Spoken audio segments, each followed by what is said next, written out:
नमस्कार, मैं राकेश शर्मा आज आपके सामने आज का मुद्दा लेकर हाजिर हुआ हूं और आज का मुद्दा पर चर्चा करने के लिए हमें ये मंच मुहैया कराया NYU न्यूज ने। मैं उनका शुक्रगुजार हूं।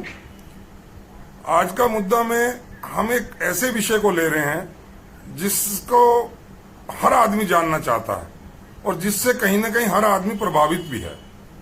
मुद्दा ये है कि जो ये छुटभइये बदमाश जगह जगह हर क्षेत्र में पाए जाते हैं और इन छुटभइये बदमाशों में से ही कुछ बदमाश, कुछ एंटी सोशल एलिमेंट, असामाजिक तत्व या उन्हें कुछ भी कहिए आप, वो कुछ दिन बाद, कुछ सालों के बाद या 5 साल बाद, 10 साल बाद देखने में आता है एक बहुत बड़े गुंडाइज्म को बढ़ावा देते हुए और एक डॉन का रूप ले लेते हैं। छोटे मोटे डॉन या इलाके के नामी बदमाश के नाम से जाने जाते हैं।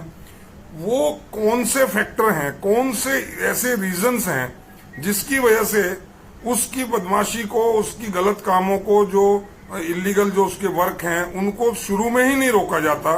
क्या इसके लिए हमारा पारिवारिक परिवेश जिम्मेदार है? क्या इसके लिए हमारा समाज जिम्मेदार है? या कहीं बाद में पुलिस जिम्मेदार है? या उसके बाद न्यायपालिका का रोल आता है, वो जिम्मेदार है? या ये जो फिल्म इंडस्ट्री में महिमा मंडित करते हैं बदमाशों को, गलत काम करने वालों को, स्मगलर्स को, उनको इतना बड़ा डॉन और शान शौकत का मालिक दिखाया जाता है, इसके पीछे रीजंस क्या हैं? तो हम इस बात पर आज चर्चा के लिए आज हमारे साथ 3 मेहमान जुड़े हैं और मुझे खुशी है कि आज हमारे साथ तीनों अलग अलग विधाओं के ज्ञाता हमारे साथ जुड़े हैं। हमारे साथ जुड़े हैं नीरज कौशिक जी। आप प्रिंसिपल हैं यूपी में, बागपत जिला में, और बीजेपी से जुड़े हुए हैं, बीजेपी के एक्स वाइस प्रेसिडेंट भी रहे हैं डिस्ट्रिक्ट के। मैं नीरज जी आपके पास आऊं इससे पहले मैं अपने 2 और मेहमानों का परिचय करा दूं। हमारे साथ जाने माने एडवोकेट श्री सत्यनारायण शर्मा जी हैं, जो रोहिणी बार एसोसिएशन में महामंत्री रहे, जनरल सेक्रेटरी रहे और बहुत बढ़ चढ़ करके वकीलों की हितों के लिए लड़ाई लड़ते रहे हैं। मैं उनका स्वागत करता हूं। हमारे साथ तीसरी मेहमान है क्रिमिनल जगत की एक जानी मानी लॉयर, हाई कोर्ट में, दिल्ली हाई कोर्ट में, डिस्ट्रिक्ट कोर्ट्स में बहुत लंबे अरसे से क्रिमिनल को डिफेंस लॉयर बन करके डिफेंड करने का काम करती रही हैं और सामाजिक कार्यकर्ताओं की तरह भी सामाजिक कार्यों में जुड़ी हुई हैं, मनीषा शर्मा जी। मैं आप तीनों मेहमानों का तहे दिल से हार्दिक अभिनंदन करता हूं और सीधा मैं नीरज जी आपके पास आता हूं। जैसा मैंने कहा, क्या ये जो छोटे बदमाश से बड़ा बदमाश बनाने की प्रक्रिया में घरेलू परिवेश परवरिश जिम्मेदार है या उसका आसपास का समाज जिम्मेदार है? आप क्या मानते हैं? आपकी राय में क्या है? जी नमस्कार नीरज जी। जी नमस्कार। मैं जी NYU के नमस्कार। चैनल के माध्यम से मैं सभी दर्शकों का और इस चैनल के सभी पत्रकार बंधुओं का तो नमस्कार करता हूं, अभिनंदन करता हूं कि आपने मुझे मौका दिया। दूसरा, कहीं ना कहीं इसमें देखिए समाज और परिवार दोषी तो है ही, और दूसरा जो आज का जो परिवेश है इसमें आपने देखा होगा कि जैसे आपने अभी बताया भी था कि जो आजकल की जो पिक्चरें आ रही हैं इनमें महिमा मंडन किया जाता है। और दूसरा कहीं ना कहीं जो है ये हमारे जो राजनीतिक दल हैं जिन्होंने अपराधियों को संरक्षक करते हैं अपराधियों का, और इन लोगों को टिकट दे करके उस सदन में भेजते हैं, ये कहीं ना कहीं वे भी दोषी हैं। और ये खादी और खाकी का जो गठजोड़ है ये टूटना चाहिए, जिसकी वजह से समाज के अंदर इस तरह की जो भावना पैदा हुई है कि लोगों ने अपना आइडियल बना लिया है। और जो हमारे देश का जो कानून है उसमें बचाव के इतने तरीके हैं। अब आप विकास दुबे का ही ले लीजिए, इस व्यक्ति ने 8 नहीं सर मैं थोड़ा सा कौशिक सर मैं थोड़ा सा मैं आपसे जानना चाहता हूं, क्या पारिवारिक परिवेश जो परिवार में लालन पालन है उसमें कहीं कोई रोल परिवार का आता है? उसके बाद फिर समाज शुरू होता है, मोहल्ला, पड़ोस और उसका क्षेत्र, वहां के बारे में आप क्या कहेंगे? नहीं देखिए, परिवार का तो इसमें रोल है ही। परिवार तो कहीं ना कहीं इसमें है ही। जब परिवार से संस्कार मिलते हैं वही संस्कार वो आदमी जो है बाहर जाकर के देता है। तो परिवार के साथ साथ समाज और परिवार भी तो वही चीजें है ना जो हमारी फिल्में, जो हमारी संस्कृति जो सारी उसके अंदर दिखाई देती है। अब आप देखेंगे कि जितनी भी पिक्चरें हैं उन सब के अंदर किसी ना किसी इसको जो है जो गुंडा होता है उसका महिमा मंडन किया जाता है और उसका असर आने वाली हमारी जो संतान है उनके ऊपर पड़ रहा है। समाज के अंदर भी महिमा मंडन जो हो रहा है वो जो गुंडा है, बदमाश है, और राजनीतिक दलों ने भी टिकट उन लोगों को देने का अपना क्राइटेरिया बना रखा है जिसके ऊपर ज्यादा मुकदमे हैं। आप देखेंगे पिछले 2 दशकों से राजनीति का जो अपराधीकरण हुआ है यह उसी का एक कारण है कि इन लोगों को उन्होंने महिमा मंडित किया है और जिसका नतीजा विकास दुबे के रूप में निर्दोष 8 पुलिस वालों की हत्या की गई है। जी जी जी ठीक, मैं आपके पास आता हूं कौशिक जी, बहुत अच्छे आपने विचार किए। सत्यनारायण शर्मा जी, मैं सीधा आपसे एक सवाल कर रहा हूं, क्या हमारी जो लीगल फेटर्निटी है क्या वो इस गुंडइज्म को कहीं किसी भी रूप में बढ़ावा देती है? मैं इस बात से बिल्कुल भी सहमत नहीं हूँ। जी, मैं शर्मा जी ये कहना चाहूंगा कि कॉन्स्टिट्यूशन ने हर सिटीजन को राइट दिया है प्रिंसिपल ऑफ नेचुरल जस्टिस का। जी, कोई भी क्रिमिनल अरेस्ट होगा उसको अपने आप को डिफेंड करने के लिए एक कॉन्स्टिट्यूशनल राइट्स जो है वो प्रोवाइडेड है और उस राइट को देखते हुए एक लीगल फ्रेटर्निटी जो है, कोई भी एडवोकेट उसको लीगल सर्विसेज प्रोवाइड करवाने के लिए एक तरह से morally, legally, ethically he is bound.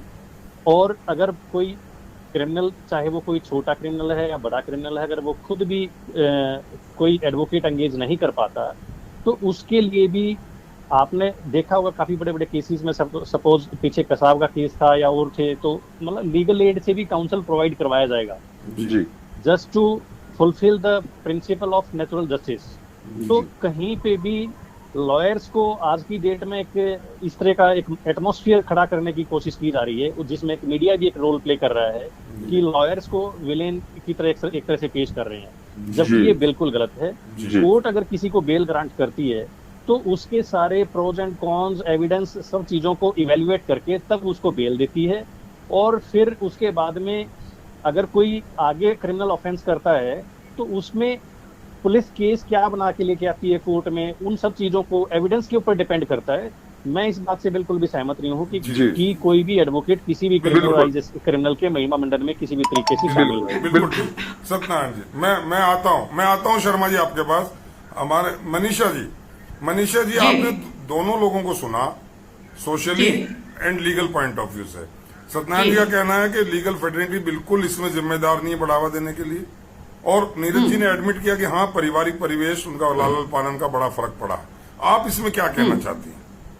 मेरा कहना यह है, देखिए, एक बहुत बड़े समाजशास्त्री हुए थे लॉर्ड हाल्डेन।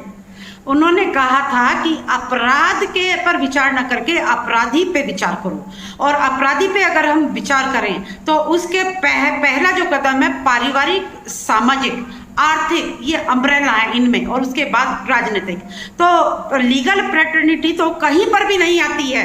एक वकील का काम तो उसका धर्म है अपने क्लाइंट के लिए केस लड़ना। अपराध नहीं होंगे तो वकील कहाँ होंगे, अपराधी नहीं होंगे तो वकालत कहाँ होगी। तो सबसे जो अपराधी पनप रहा है, सबसे पहला कदम अपराध की दुनिया में उसके परिवार का रोल है कि वो ध्यान दे, अपने बच्चे में अच्छे संस्कार डाले, अच्छी परवरिश करे। बच्चे की संगत क्या है, समाज क्या है, दूसरा चैप्टर वहां से आता है। और जब कोई बहुत बड़ा अपराधी हो जाता है, जैसा कि आज मीडिया में छाया हुआ है, तो वो कौन से फैक्टर हैं जो उसको प्रोटेक्शन दे रहे हैं, जो उसको उस परिवेश में फैसिलिटेट कर रहे हैं, उनका रोल है। लीगल फ्रेटर्निटी और न्यायिक प्रक्रिया का रोल तो बहुत बाद में आता है। वकील या लीगल फ्रेटर्निटी कहीं भी पंगु नहीं है। मैं मान सकती हूँ न्यायिक प्रक्रिया कहीं कहीं पंगु है, एविडेंस एक्ट पे बेस्ड है, नई गवाही आई तो छोड़ना पड़ेगा, वो भी पंगु है। और वकील का तो धर्म है अपने क्लाइंट के लिए केस को लड़ना, वो कहीं भी इसके लिए जिम्मेदार नहीं है मेरी नजरों में। उसका पारिवारिक परिवेश, उसका सामाजिक परिवेश, उसका आर्थिक परिवेश और उसका वो राजनीतिक अम्ब्रेला अगर है कुछ आका, वो सब, और उसके साथ ही लॉ एंड ऑर्डर मेंटेन करने वाली एजेंसीज, अगर वो, जैसा कि आज भी टीवी पे छाया हुआ है, कहीं अपराधी को फैसिलिटेट कर रही है, ये सारे फैक्टर एक अपराधी को एक बहुत ही जघन्य अपराध करने वाला अपराधी बनाने में ज्यादा योगदान देते हैं। लीगल फ्रेटर्निटी बिल्कुल भी नहीं। जी मनीषा जी ने जी, बड़े शर्मा अच्छे साहब। तरीके से इवेल्युएट किया है। मैं जी, इसमें थोड़ा सा ऐड ऑन करना चाहूंगा। जी बताएं। जी शर्मा अभी साहब। अभी जैसे रिसेंट में विकास दुबे का ही हम अगर केस को लें, तो ये चीज बिल्कुल क्लियर कट आज सबके सामने आ गई है कि विकास दुबे ने जो भी पुलिस के साथ में जो क्रिमिनल एक्ट किया था, जो 8 पुलिस वालों को मार दिया था, जी उसके पीछे इन्फॉर्म करने वाले भी पुलिस वाले ही थे। और इस Yes, सब की वजह है करप्शन। मेरा इशारा वही था। जब तक करप्शन को खत्म नहीं किया जाएगा, चाहे वो पुलिस डिपार्टमेंट ही क्यों ना हो, चाहे कोई दूसरे डिपार्टमेंट क्यों ना हो, हर जी। क्रिमिनल एक्ट के पीछे सबसे बड़ी वजह करप्शन है। और करप्शन जी। की वजह से ही ये लोग पनपते हैं, फिर एक दिन पहले छोटा क्राइम करते हैं, फिर बड़ा क्राइम करते हैं, और करते बिल्कुल। करते वो उनका वही- पूरा एक वही business हम- बन वही- जाता है। शर्मा साहब, मैं नीरज जी की तरफ, और मैं नीरज जी से, political क्योंकि लोग ये influence होते बीजेपी हैं, से वो जुड़े हुए हैं, सामाजिक कार्यकर्ता है, मेरा नीरज जी के मैं लिए एक आता हूँ। सवाल मन में आ रहा था। जी अगर आप इजाजत दें तो मैं नीरज जी से पूछना चाहती हूँ। जी जी नीरज जी, जी जी नीरज जी मुझे सुन पा रहे हैं? सुन रहा हूँ। हाँ हाँ नीरज जी, मैं ये पूछना चाहती हूँ, जब एक अपराधी, अगर आज ही वाले केस को लें जिसपे 60 के करीब मुकदमे हैं, जब पहला मुकदमा, दूसरा मुकदमा, तीसरा मुकदमा, मुकदमे पे मुकदमे, 60 तक बात चली गई, कोई तो मापदंड होंगे कि वो बिहाइंड द बार नहीं आ पाया, उसको जेल नहीं हो पाई, उसके मुकदमे का फैसला नहीं हो पाया, या वो बाहर घूम रहा था, तो कोई तो फैक्टर होंगे। क्या कोई राजनीतिक फैक्टर थे? मेरे दिमाग में सुबह से ये विचार आ रहा है कि कोई भाई आए तो मैं इस पे थोड़ी चर्चा करवाऊं। सही पकड़े हैं मनीषा जी। नीरज जी, आप क्योंकि Thank you. बीजेपी से जुड़े हैं, मैं Thank सीधा you. सवाल नीरज जी, कर रहा please हूँ रोशनी कि डालिए। क्या राजनीतिक पार्टियां इस गुंडाइज्म को बढ़ाने के लिए जिम्मेदार नहीं है? आप क्या मानते जी। हैं? बिल्कुल, मैं इस बात जी। से बिल्कुल इत्तेफाक रखता हूँ कि जो राजनीतिक दल हैं, उन राजनीतिक दलों ने जो एक राजनीति का जो एक अपराधीकरण हुआ है पिछले 20 वर्षों में, वो कहीं ना कहीं राजनीतिक दल दोषी जरूर हैं। अब आप देखेंगे कि गायत्री प्रजापति के पीछे पूरी समाजवादी पार्टी खड़ी थी, जो एक सर आपका स्पीक फोन तो नहीं दबा हुआ? स्पीक का बटन ना हो, जी, जी। लाउड पे ना करें, नॉर्मल बात कर। जी हाँ, बताएं सर। जी तो जी। मैं ये जी, कह रहा था बताएं, कि जो बताएं। राजनीति का जो अपराधीकरण है, वो वास्तव में आज आप जी। देखेंगे कि जो टिकट देने का जो क्राइटेरिया है राजनीतिक दलों का, वो ये देखते हैं कि इसके जी। ऊपर कितने सारे जी। मुकदमे हैं और इसका कितना समाज के अंदर रुतबा है, कितना इसके पास पैसा है। तो पहले आप देखेंगे 2 दशकों से पहले कि राजनीति एक जो है समाज सेवा पेशा माना जाता था, लेकिन इन 2 दशकों के अंदर जो राजनीति का अपराधीकरण हुआ है, वो कहीं ना कहीं इस तरह के आदमियों को उसे बल मिला है, उसे संबल मिला है राजनीति का, और यही वजह है कि इस तरह के लोग आज देश की राजनीति अच्छा में- आप बीजेपी से जुड़े हैं कौशिक मैं साहब? बीजेपी से- आप बीजेपी मैं से जुड़े हैं। बीजेपी से जुड़ा क्या हूं कि क्या आप मानते हैं बीजेपी भी ऐसे गुंडा लोगों को अपने राजनीतिक संरक्षण देती है? नहीं, बिल्कुल भारतीय जनता पार्टी आपका ऐसे मान- राजनीतिक दलों को कोई संरक्षण नहीं देती है, क्योंकि जितने भी अपराधियों का सफाया हुआ है जब से योगी सरकार आई है प्रदेश के अंदर, तब से स्पष्ट आदेश है और 0 टॉलरेंस क्राइम के ऊपर भारतीय जनता पार्टी का है, योगी सरकार का है, कि इसके ऊपर बिल्कुल भी हम जरा सा भी लेकिन आप कहीं ना कहीं ये मानते हैं, कहीं ना जेल में होना पड़ेगा या प्रदेश सर, से बाहर जाना पड़ेगा, और विकास दुबे जैसे व्यक्ति का जो अंजाम जहां होना चाहिए था वो व्यक्ति सर नहीं- वहां नहीं आ रहा। एक मिनट के लिए मैं रोकूंगा प्लीज। जी सर, मैं शर्मा जी, मैं आपको एक चीज याद दिलाऊंगा जी। और आप अप्रिशिएट करोगे। जी एक वक्त वो था कि बिहार से चाहे मोहम्मद शाहबुद्दीन मेंबर पार्लियामेंट क्यों ना हो, उत्तर प्रदेश से सही क्या नाम है अंसारी ब्रदर क्यों ना हो, और धनंजय जी क्यों ना हो, इस टाइप के हार्डकोर क्रिमिनल एक नहीं कितने सारे लोग हैं जो पार्लियामेंट में इलेक्ट होके गए हुए हैं।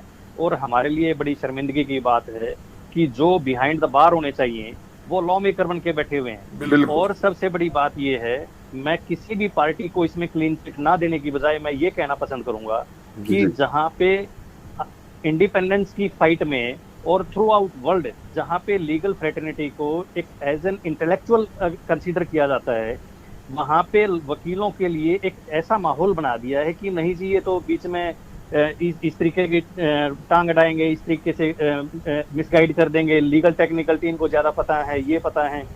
जो फ्रेटर्निटी इंटेलेक्चुअल है उन लोगों को साइडलाइन कर दिया गया है क्रिमिनल्स को वहां करके उनका महिमा मंडन स्टार्ट हो गया है। ऐसे लोग पार्लियामेंट में पहुंच रहे हैं, विधानसभा में पहुंच रहे हैं। जो लोग आज सलाखों के पीछे होने चाहिए वो लॉ मेकर हो गए हैं, वो लोग इंस्ट्रक्ट कर रहे हैं, वो सोसाइटी को कैप्चर कर रहे हैं। तो इसमें हम इस सोसाइटी को एक क्या दिशा देने जा रहे हैं? इससे गुंडेइज्म को बढ़ावा मिल रहा है, इससे गुंडेइज्म को बढ़ावा मिल रहा है। जो मनीषा पॉलिटिक्स जी, मैं आता हूं शर्मा जी आपके पास। मनीषा जी, क्या शर्मा जी ठीक कह रहे हैं क्या? जी जी शर्मा जी बिल्कुल सही कह रहे हैं, बिल्कुल सही कह रहे हैं कि जो वकील वर्ग है, जो इंटेलेक्चुअल क्लास है, जिसके कंधों पे 1947 से लेके आज तक देश की राजनीति की जिम्मेदारी रही है, उसको एक हाशिए पे रख के आज गुंडे लोगों को टिकट देके, नीरज जी ने कहा भाजपा नहीं देती, मैं नहीं किसी पार्टी को एलिगेशन कर रही, सारी पार्टी देती हैं। सारी पार्टियों में ऐसे रिजल्ट वाले, पिछले दिनों वो सेंगर वाला कांड हुआ था, उससे पहले और बाकी पार्टी जो नेशनल अपोजिशन पार्टी है या सपा है या बसपा, हर एक में गुंडे हैं। किसी पर्टिकुलर की बात नहीं कह रही, ना किसी पार्टी के फेवर या अनफेवर में हम चर्चा करने बैठे हैं। भारत की राजनीति में ऐसे लोगों की एंट्री हो चुकी है और एक इंटेलेक्चुअल क्लास को साइड हाशिए पे रख दिया गया। आजादी किन लोगों ने दिलाई? महात्मा गांधी ने दिलाई, वो बैरिस्टर थे। उसके बाद चाहे आप सुषमा स्वराज ले लो, ब्रिलियंट लेडी, चाहे आप अरुण जेटली जी ले लो, कपिल सिब्बल साहब ले लो, सभी ब्रिलियंट हैं, सभी लॉयर हैं, किसी भी पार्टी में है। मैं किसी भी पार्टी का ब्रेन रखती हूँ अपने अंदर, लेकिन मैं उनकी इंटेलिजेंस की रिस्पेक्ट करती हूँ, चाहे वो मुझे सुषमा स्वराज बहुत पसंद है, चाहे मैं बीजेपी माइंडेड हूँ या नहीं हूँ। तो इसलिए एक हाशिए पे रखे वकील वर्ग को आपने गुंडों को घुसा दिया, लॉ मेकर उनको बना दिया, जो क्रिमिनल एक्ट हद से ज्यादा करते हैं और जो क्राइम की नॉलेज रखते हैं, क्रिमिनोलॉजी सब्जेक्ट पढ़ के वकालत के पेशे में आते हैं, जिनको क्या क्रिमिनोलॉजी क्या है, एक वो एक्ट जो समाज के परिवेश के अगेंस्ट जाए, किसी कानून की अवज्ञा करना ही तो क्राइम है। तो वो सब चीज में हम लोगों को हाशिए पे रख दिया गया है, इसीलिए क्राइम पनप रहा है, इसीलिए ये अपराधी पनप रहे हैं। और ये आकाओं के कारण जो आगे बढ़ के विकास दुबे वाला हो, चाहे निर्भया कांड वाली बात हो, चाहे हैदराबाद का जो कांड हुआ था, और ऐसे बहुत सारे जघन्य अपराध हैं जो हो गए। एक बहुत अच्छे घर का इंसान, बहुत बढ़िया बड़े बड़े केस हुए हैं, हिट एंड रन भी हुए हैं और भी हुए हैं, जो मर्डर तक कर देते हैं, आप उनको भी अपराधों की श्रेणी में रखो। मर्डर केस भुगत रहे हैं बहुत अमीर घरों के, बहुत एजुकेटेड, विदेशों में पढ़े हुए लड़के, मैं उन हाई प्रोफाइल केसेस का नाम नहीं ले रही, IAS IPS सब, वो भी तो क्रिमिनल बेंट ऑफ माइंड है। वाई? पारिवारिक, सामाजिक और राजनीतिक आकाओं के कारण है, वो किसी लीगल फ्रेटर्निटी के कारण नहीं है। जी जी, मैं नीरज जी सर मैं आ रहा हूं आपके पास, सर आ रहा हूं आपके पास भी आ रहा हूं। नीरज जी, हमारा समय थोड़ा जा रहा है, 1 मिनट में मैं आपको कोई अपनी बात, कोई मैसेज ऐसा देना चाहें जिससे इस गुंडाइज्म पे लगाम लग सके, समाज और परिवार को कोई आप कोई मैसेज देना चाहते हैं? आप प्रिंसिपल भी हैं, टीचर हैं आप, तो आप क्या मैसेज देना चाहेंगे? 1 मिनट में अपनी बात। जी, मैं बस यही कहना चाहूंगा प्लीज कि ये समाज के अंदर जो राजनीति के अंदर समाज का, क्योंकि एक दूसरे से जुड़ी हुई चीजें हैं, समाज, परिवार और राजनीति। आप चाणक्य ने भी ये कहा है कि जब तक परिवार में संस्कार नहीं होंगे, वो समाज में संस्कार नहीं आएंगे, और समाज में संस्कार नहीं आएंगे तो हम अपने देश और उसको कैसे सुरक्षित रख पाएंगे। तो मेरा यही कहना है, राजनीतिक दलों से भी यही कहना है कि राजनीति के अंदर जो अपराधीकरण जो पिछले 2 दशकों में हुआ है वो नहीं होना चाहिए। हमें इस बात का ध्यान रखना चाहिए कि ऐसे लोगों को राजनीति में हमें आगे बढ़ाना चाहिए जो केवल समाज सेवा के लिए हो, राष्ट्र सेवा के लिए हो, उनका पहला धर्म राष्ट्र सेवा और समाज सेवा हो, तभी हमें अपने बच्चों के अंदर भी ऐसे संस्कार प्रारंभ से ही देने चाहिए।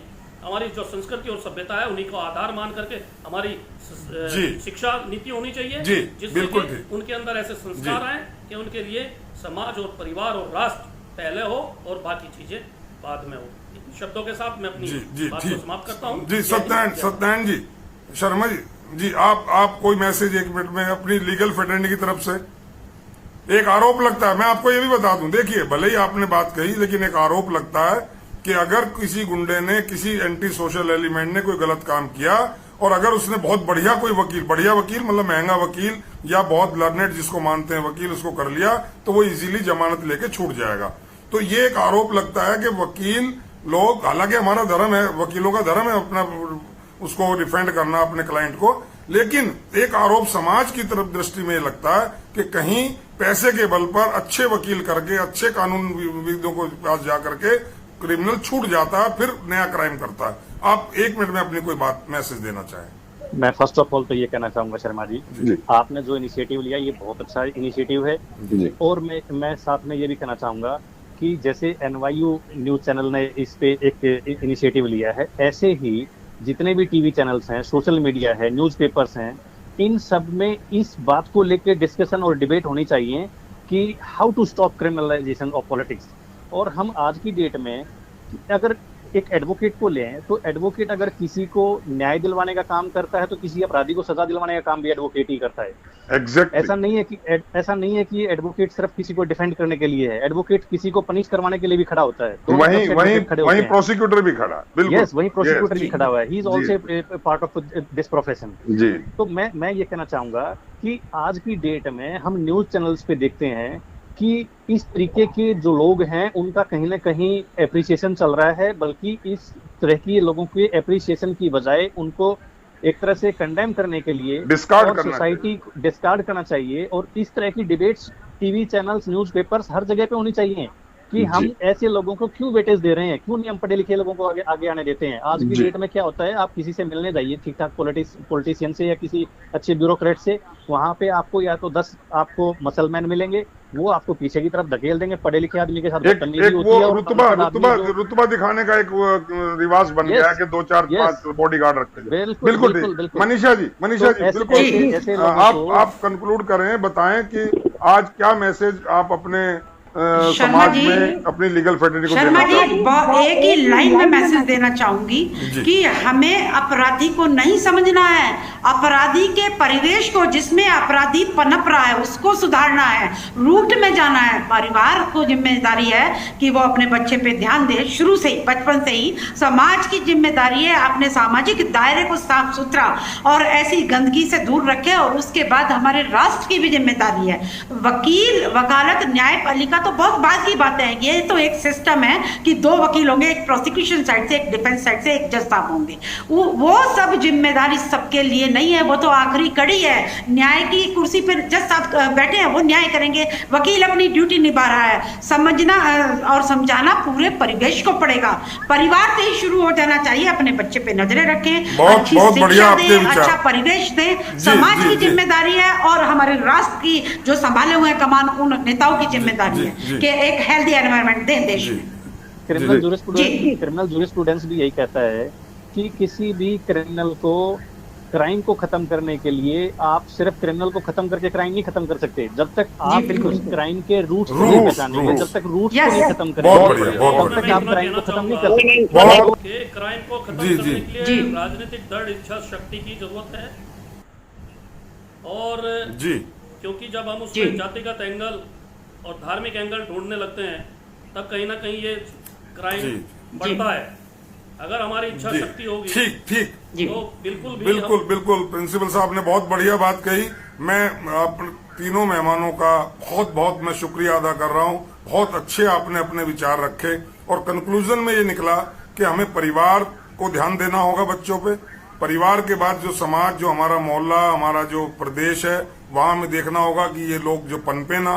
उसके बाद जो बात पुलिस की आती है या पॉलिटिशियंस की आती है, उनकी भी एक अहम जिम्मेदारी है कि वो ऐसे गुंडा एलिमेंट्स को, ऐसे एंटी सोशल एलिमेंट्स को बढ़ावा ना दें, पार्टियों में टिकट ना दें और समाज उनको डिस्कार्ड करे। किसी भी तरीके से ये जस्टिफाई नहीं हो सकता कि एक आदमी ने 1 करोड़ रुपया किसी से लूटा और 50 लाख रुपया उसमें से गरीबों को बांट दिया तो वो मसीहा बन गया। ये ट्रेंड बिल्कुल खत्म होना चाहिए और हमें हर स्तर पर, ग्रास रूट लेवल पर क्राइम को खत्म करना है। क्रिमिनल को खत्म करने से काम नहीं चलेगा, क्राइम का रूट कॉज खत्म करना है। आज की चर्चा में इतना ही। आप सभी तीनों मेहमानों का बहुत शुक्रिया, धन्यवाद। जय हिंद, जय हिंद, जय भारत।